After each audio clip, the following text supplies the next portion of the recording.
I've done this for over 2 years now, and it completely changed my life.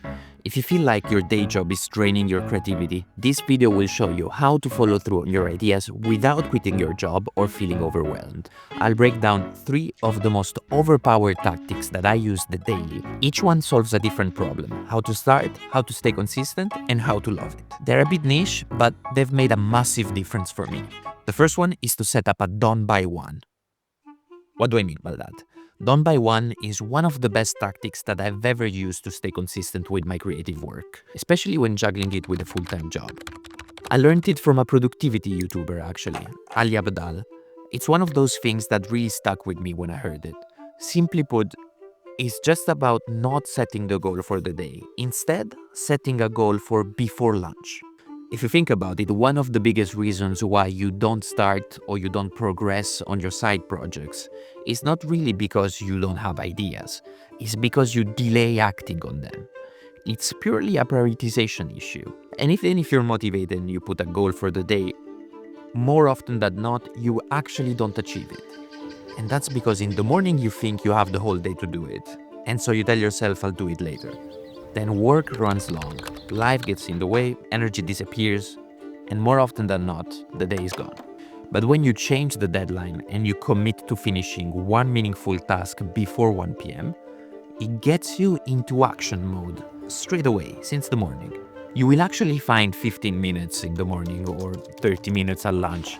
It doesn't actually matter when, as long as it's done by 1. And what is particularly cool about this is that the second half of the day is completely transformed by shifting the goal to 1 p.m. You will find yourself feeling happier and less anxious. And whether you continue on your side projects or you just chill out in the evening, it feels equally satisfying. Setting a done by 1 is a great example of what mindful productivity can do for you. Quick thing, by the way, this video is not sponsored. I'm just a small creator trying to give you as much value as possible in the most entertaining way. If even one of the points that I make resonates with you, please write them in the comments. It helps me a lot. And if by the end of this video you really found a lot of value in it, I'm running a quick experiment that I will mention at the end, and I would love you to be part of it. But let's get into my second tip, which is to fix how you track progress. Even if we don't admit it, we naturally have the tendency to expect to have results despite inconsistent effort. And reversely, we also expect consistent effort to give you instant results.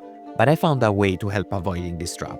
It's to detach myself from the outputs as much as possible. I track inputs instead of outputs. I don't track how long I managed to hold the handstand this week. That's an output. Instead, I track how many practice sets I did during the week. That's an input. Reps are in your control. Results are, well, results, a byproduct of your inputs. The time that results need to be produced is not easy to predict, so they are not good metrics to track when you're trying to look forward or trying to plan. They become useful to understand your rate of progress only when looking backwards. So, how many drawing sessions did I do this week? How many thumbnails did I mock up this month? How many videos did I upload this quarter?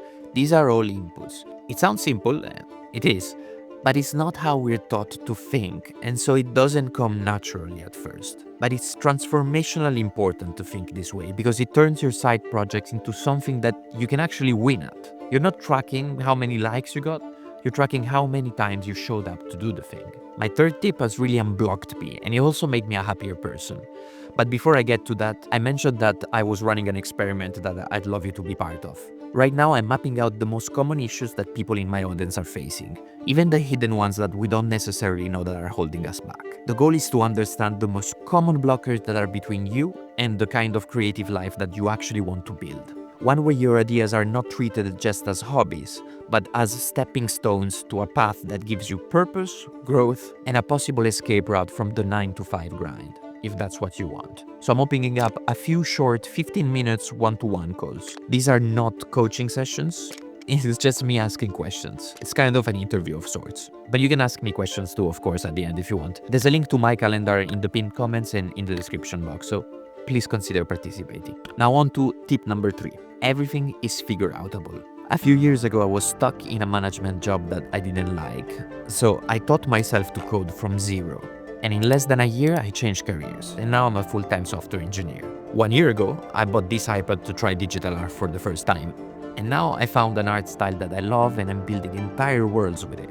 The point is that the fastest point to change your life is to get addicted to learning new things. But there is a catch. That only works if you stop thinking in the traditional way that school taught you how to learn, curriculums. Forget that. Instead, start thinking in projects. Projects are how you fall in love with learning. For drawing, for example, don't start with I need to study perspective or I should master anatomy. Start with something that you actually want to make. I didn't study art fundamentals for the sake of it. I tried to make a very complex scene. And then I tried to figure out perspective and whatnot. I let projects dictate my learning curriculum. First, I designed original characters, for example. Then I insert them into the art of others to experience my own art style and eventually find mine. And now I'm world building. These are all projects, and the fundamentals, you learn them along the way because the projects needs them. Projects are actually the best way to learn, period. Without a project, you're practicing boring basics in isolation and you will eventually lose interests. But with a project, you're figuring them out to solve real problems for something that you actually care about. Sometimes you won't even notice that you're learning the fundamentals, because from your point of view, you're just trying to make it work. But now the question becomes, what happens when you're juggling more than one project at a time?